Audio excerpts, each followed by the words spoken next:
Singer Pravasthi చిన్న వయసు నుంచే పాటలు పాడటం మొదలుపెట్టిన ఈమె అప్పటి నుంచే ఎంతోమంది శ్రోతలను తన గాత్రంతో ఆకట్టుకుంది.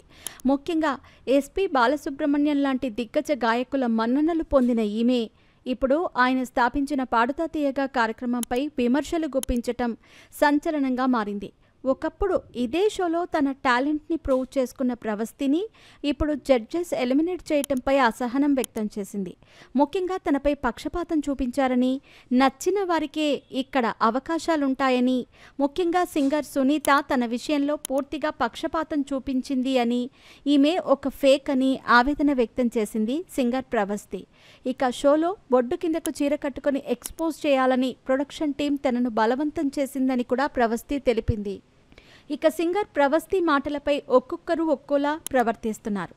ముఖ్యంగా సింగర్ లిప్సికా మొదలుకొని మరికొంతమంది ఇలా ముందుకొచ్చి షోలో ఇలాంటివేమీ లేవు అంటూ చెబుతున్నారు.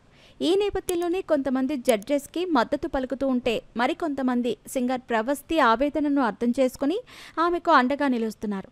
ఈ క్రమంలోనే ప్రముఖ మ్యూజిక్ డైరెక్టర్ షకీల్ కూడా తాజాగా ఒక టీవీ ఛానల్కి ఇచ్చిన ఎక్స్క్లూజివ్ ఇంటర్వ్యూలో కొన్ని విషయాలు పంచుకున్నారు. ఆయన మాట్లాడుతూ, మార్కెట్లో గ్రూపిజం ఉంది, ముందు ఇది పోవాలి. ముఖ్యంగా మ్యూజిక్ ఇండస్ట్రీలో ఎవరు సక్సెస్ అయితే వాళ్ళ దగ్గరకు అసిస్టెంట్లుగా కొంతమంది వెళతారు. ఆ అసిస్టెంట్ ఏం చేస్తారు? ఎవరినైనా పిలవమంటే వాళ్ళ గ్రూపుల్లో ఉన్న వాళ్ళని మాత్రమే పిలుస్తారు. ఇక బయట వాళ్ళకి అవకాశం ఎక్కడుంది?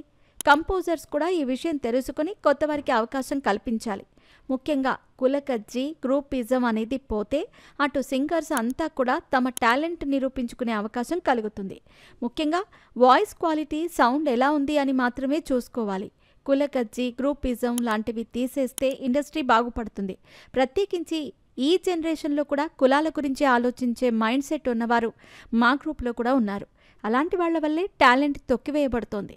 అయితే అందరినీ అలా అని చెప్పలేము, కొంతమంది మాత్రమే మ్యూజిక్ ఇండస్ట్రీలో ఉన్నారు.